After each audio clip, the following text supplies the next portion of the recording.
The words we use affect the way we think. Music is a word. Is it mandatory? Do we have to use it?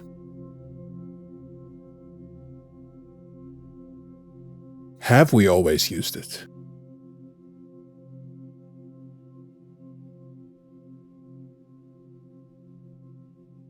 The answer to both is no.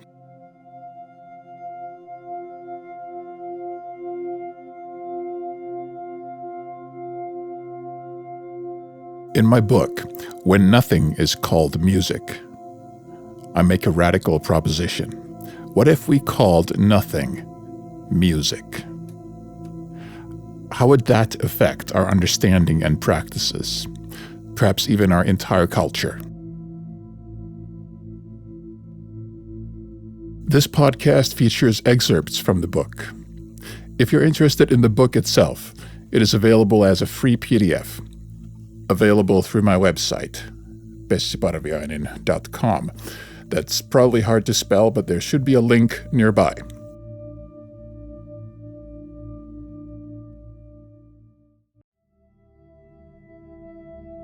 A world without music. Most of the effort in this dissertation has gone to identifying the problem and then describing it. The purpose of this chapter is to begin the work of looking in a new direction.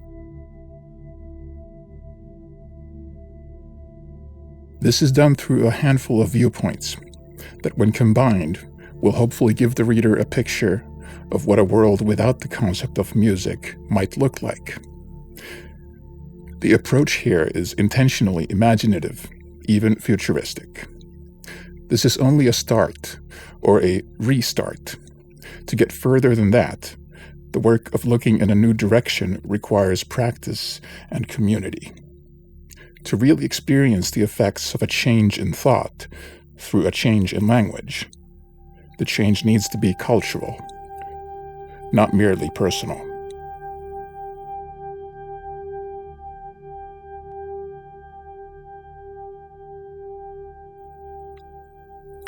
Without music, number one, a different Gesamt.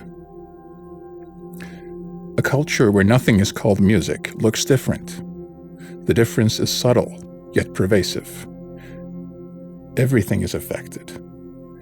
The effect of removing the concept of music does not concern only the area that has been called music.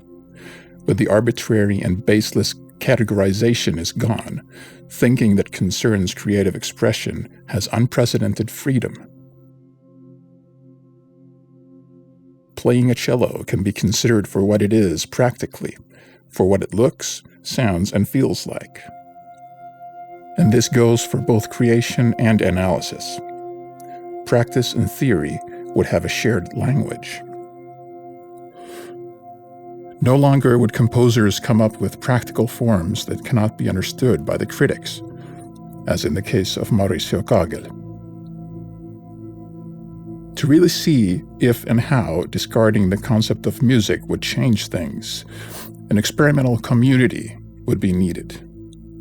The most likely way such a community might be formed is a research group consisting in a sufficient number of artistic researchers covering a wide variety of practices. The group would benefit from including researchers from other fields as widely as possible.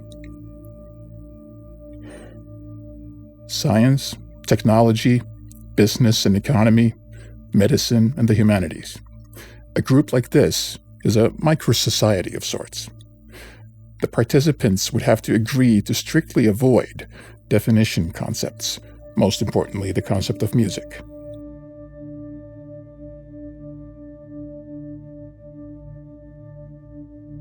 This word fast would result in a microculture where hopefully the effects of the elimination of abstract definitions would begin to show, especially in the back and forth movement between doing and thinking, between practice and reflection. Language is likely to be used in both. I dare to predict an outcome. Practice and reflection will begin to merge in an unusual way, facilitating both aspects of the work. This will benefit even those participants who may not be very active in one or the other. A group like this would be particularly well suited for community work, for projects that would engage a specific locality and its residents in their everyday life. The nature of the no music paradigm is that the border between music and non-music is erased. This will easily suggest erasure of the art-non-art border. Creativity is not kept within artistic borders. Artists do not need to be artists in comparison to non-artists. Art can forget itself as it seeks to serve the everyday. Yet, this is actually how creative work will find a much better purpose and a more thriving existence.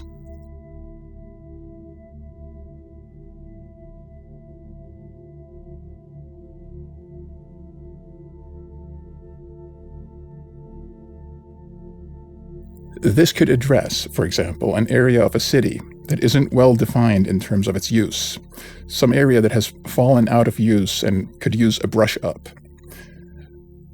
The group would work to bring to the inhabitants of the nearby neighborhoods a creative presentation on the possibilities of the area, and organize participatory activity, workshops and the like, to involve the inhabitants in the kinds of things that spark their interest. An interesting precursor can be seen in the French group Atelier, Théâtre et Musique, ATEM, led by composer Georges Apergui, who founded it in 1975.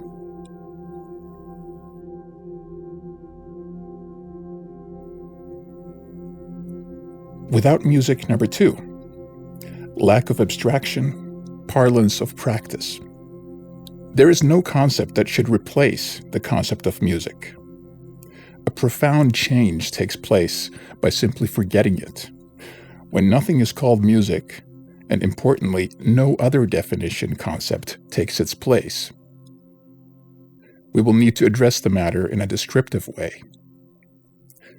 This isn't new. It is already taking place. When a band rehearses their songs, music is not a necessary concept at all.